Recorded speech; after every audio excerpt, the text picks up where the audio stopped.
A religião entrou nessa história toda, criando essa esquizofrenia para uma quantidade enorme de pessoas que ficaram com a vida dividida assim. Então, de um lado tem a vontade de Deus, de um outro lado tem o livre-arbítrio humano. E o que eu faço para saber a vontade de Deus, já que o meu arbítrio é meu? Eu decido. Agora, o que Deus está decidindo, como é que eu vou saber? Já está revelado, não é? Eu nunca tive esse problema, porque eu sempre soube qual era a vontade de Deus. Eu não sei a vontade de Deus para bobagens, mas para a vida, para o que é vida, eu tenho aqui os evangelhos. Jesus é a vontade de Deus. Jesus é o evangelho. O evangelho é Jesus. E a vontade de Deus, aqui se diz, foi praticada por Jesus. Ele mesmo diz no Salmo, o Messias, e depois esse Salmo é citado na Epístola aos Hebreus, o Messias dizendo: eis-me aqui, cumpra-se em mim toda a tua vontade.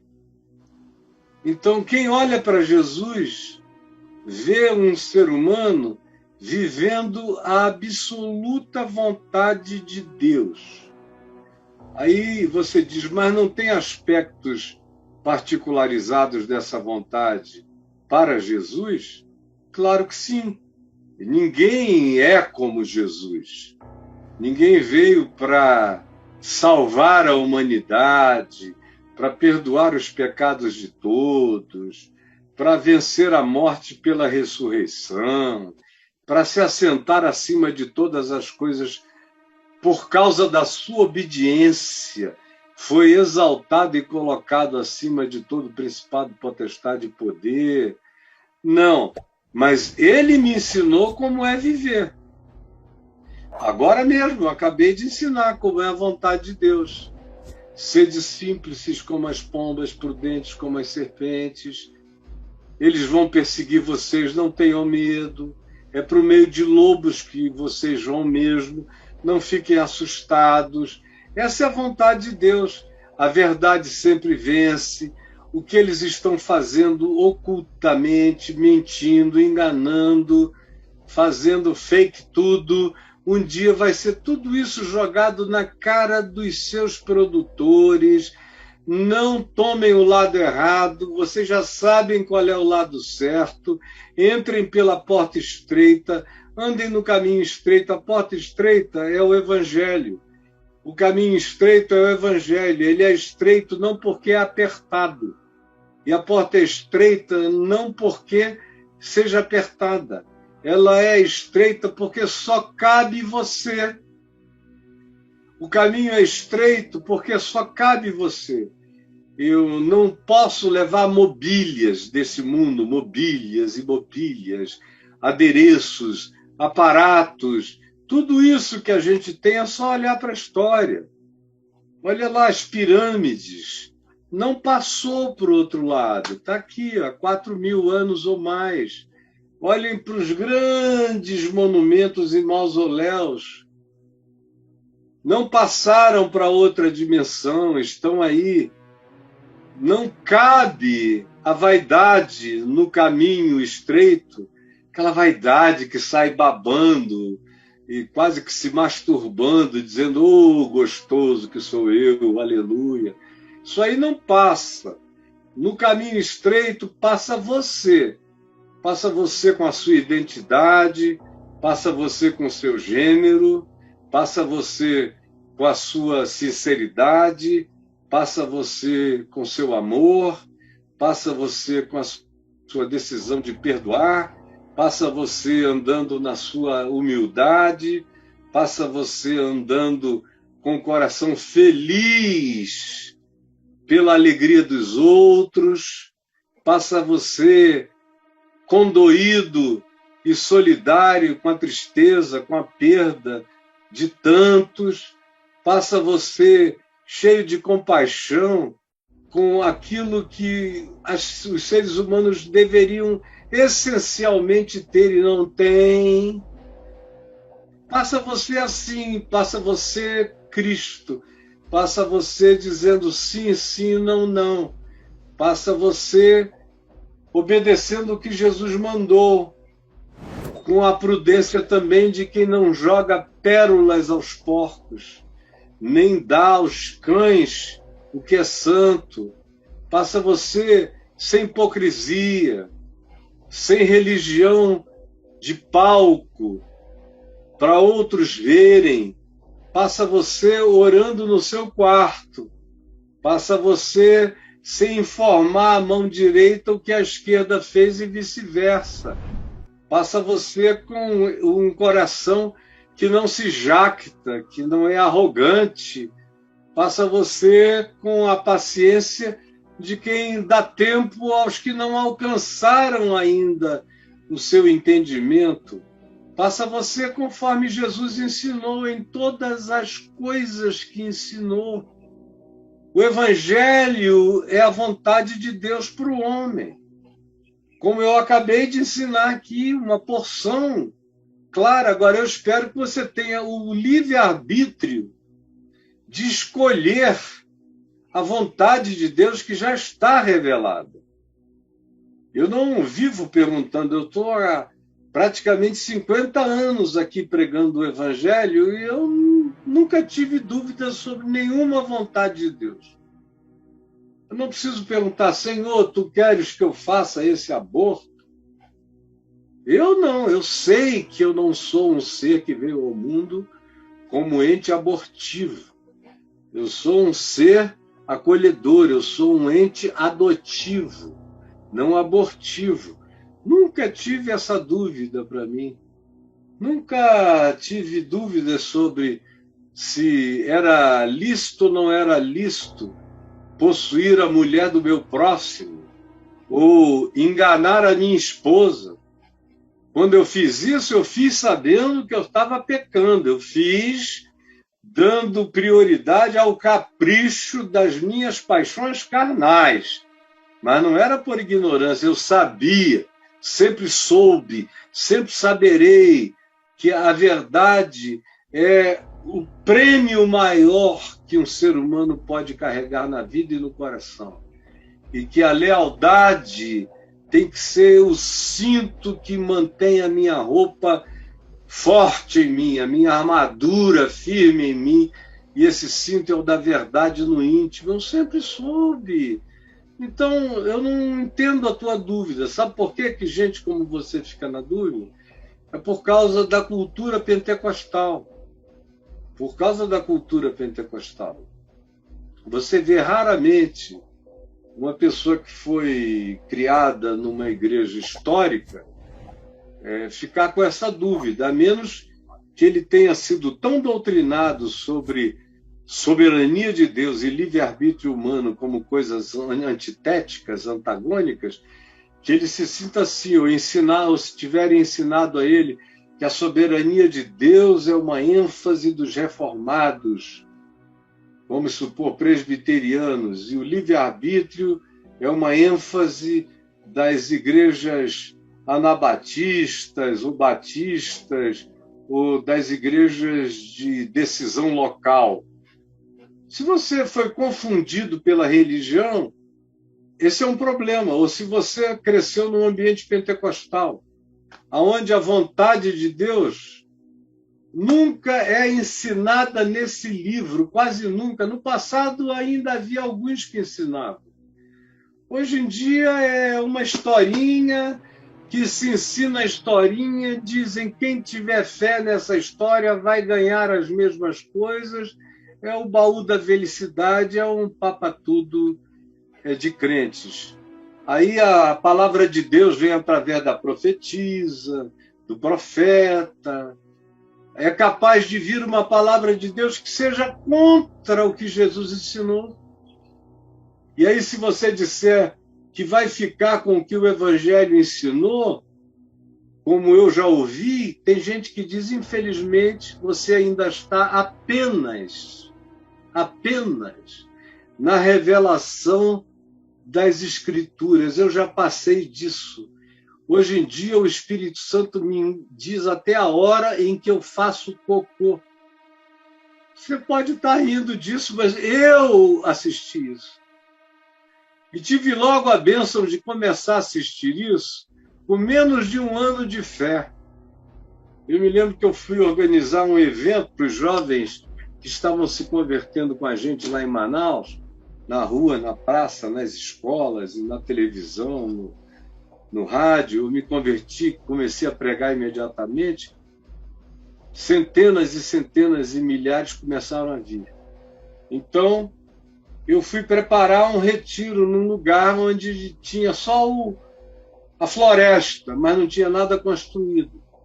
E o senhor, o missionário americano e a esposa dele, nunca mais vou esquecer o nome de ambos, me disseram: pode fazer à vontade, irmão Caio. Nós fomos lá e cortamos toros, fizemos barracos grandes para abrigar centenas de jovens, construímos banheiros, fizemos tudo, rústico, mas fizemos. Dava para botar ali uns 500, mais ou menos. E uma semana antes, eu fui lá com o João Crisóstomo Júnior, pastor Júnior, que faleceu há uns 6 anos, meu amigo querido.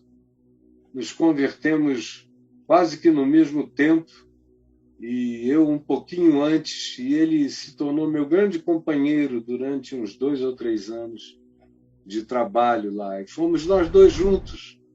Chegamos lá, o homem veio de longe gritando: saiam, saiam! Ele era um gringo imenso. Saiam, saiam, saiam daqui! E eu parei e falei: saiam coisa nenhuma. Eu fui lá e falei: o que foi?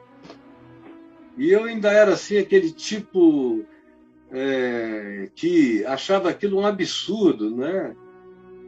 Do tipo que a única coisa que me faria sair dali era a vontade de obedecer a Deus e não fazer escândalo, porque conquanto o americano fosse alto, grande e forte, deu aquele ímpeto, sabe, de entrar nas pernas dele, double leg, e massacrar o bicho. Saiam! Vocês não têm lugar aqui! Eu, Jesus, me segura, senão dou uma surra nesse cara. E aí ele falou que o Espírito Santo tinha dado uma revelação à mulher dele, que nós éramos pessoas só do Novo Testamento, das Escrituras, e que o Senhor estava revelando que lá só poderiam acampar pessoas que tivessem passado do nível dos evangelhos e já fossem pessoas totalmente guiadas pelo Espírito. Aí eu falei: o que você está querendo me dizer? Aí ele, um dos nomes dele era Charles. O que você quer me dizer, Charles? Aí ele me falou: quero te dizer que eu só faço xixi quando o Espírito Santo diz vai e urina. Eu posso estar com vontade de fazer um segundo cocô no dia, mas se o Espírito Santo não me der permissão para fazer aquele cocô, eu seguro, eu travo. Às vezes eu fico com vontade de sair e botar gasolina no carro, aí eu pergunto: Senhor, é para botar gasolina no carro hoje? E o Senhor me diz: hoje não, Charles. Aí eu não ponho. Isso é andar no Espírito. Eu só faço tudo, só corto o cabelo quando Deus diz hoje é o dia. E você? Eu falei: não, eu corto quando dá, quando não dá eu não corto. Gasolina eu ponho para o carro não parar. Eu não tenho nada a ver com isso, eu ando segundo a racionalidade da minha vida. Agora, a minha obediência na vida é como eu trato o atendedor do posto de gasolina, ou aquelas atendentes que havia em Manaus há quase 50 anos atrás. Eram umas mulheres vestidas de oncinha, com a bunda de fora e o peito até aqui, botando gasolina no teu carro, rebolativas. O Evangelho me ensina como tratá-las, a como olhar para elas, a como tratar o meu próximo, a como tratar o dinheiro, a como tratar o pobre, carente, necessitado, o aflito, o angustiado, como eu devo olhar, me ensina a perdoar, me ensina isso tudo. Agora, eu faço cocô quando eu quero, urino quando eu quero, e me deu vontade, eu saí dali, fui ali no meio do mato e dei uma xixizada da pesada, voltei e falei, acabei de fazer a vontade de Deus. Ele criou meu organismo, e o meu organismo pediu, era Deus pedindo em mim. E ele escandalizado. Depois dele, e nós não fizemos o retiro lá, tivemos que improvisar em outro lugar. Depois aquilo foi uma motivação para comprarmos uma terra e fazermos um acampamento definitivo. Mas depois daquele homem, aí é que eu comecei a ter contato com o pessoal da renovação espiritual e do pentecostalismo brabo. Aí eu fui vendo essa coisa de que essa escolha que você fez foi o seu livre-arbítrio. Por exemplo, um dia eu fui ungir um homem com óleo. Aí peguei o vidro de óleo, derramei na minha mão, em nome do Senhor, e ungi a testa do homem, pus as mãos e orei, pedindo ao Senhor que o curasse. E aí, quando eu terminei, um cara da renovação desse tipo, que é teleguiado por Deus, que se diz assim, que anda com um ponto celestial ouvindo Deus no ouvido, vira para a direita, vira para a esquerda, segue em frente, aquela loucura. Então, o cara chegou e falou, por que você orou por ele sem antes perguntou se o Senhor queria? Eu falei, meu querido, eu não pergunto a Deus se ele quer que eu ore por doentes. O doente quer que eu ore por ele, eu oro. Eu não pergunto a Deus se é para expulsar um demônio. Já está dito que é para expulsar e que eu recebi essa autoridade. Então, eu não pergunto quase nada, porque eu já fui informado de quase tudo, ou de tudo. Eu não sei, é tipo, a vontade de Deus. Estamos criando uma fraternidade do Evangelho, alguns amigos meus e eu. Somos 260, mais ou menos. Eu não orei, não recebi o sinal, eu só senti o tempo, senti a hora, senti o zeitgeist, esse tempo de convergência de oportunidades. Propus e eles disseram, nós também concordamos e estamos juntos. Agora, se der tudo certo, amém. Se não der tão certo como gostaríamos, tentamos. E tentamos com o nosso melhor coração e nenhuma frustração. Segue-se em frente. A vida é muito mais simples. O que Deus quer de mim já está revelado em Jesus como eu devo viver. Agora, não tem uma revelação aqui se eu vou estudar engenharia, arquitetura, física nuclear, se eu vou ser engenheiro genético, cirurgião, neurocirurgião. Isso aí tem a ver com teste vocacional, com o histórico escolar, com o que eu fiz melhor, com aquilo que é a minha melhor propensão. Também eu nunca perguntei a Deus, mesmo Deus falando comigo. Eu casei com a Adriana, sabendo que era com ela que eu iria casar, porque eu comecei a ter sonhos sobre ela 9 meses antes de conhecê-la. Quando eu a conheci, foi um susto horroroso. Mas eu não pedi. Eu nunca perguntei a Deus nada disso, porque meu Deus nunca foi cupido.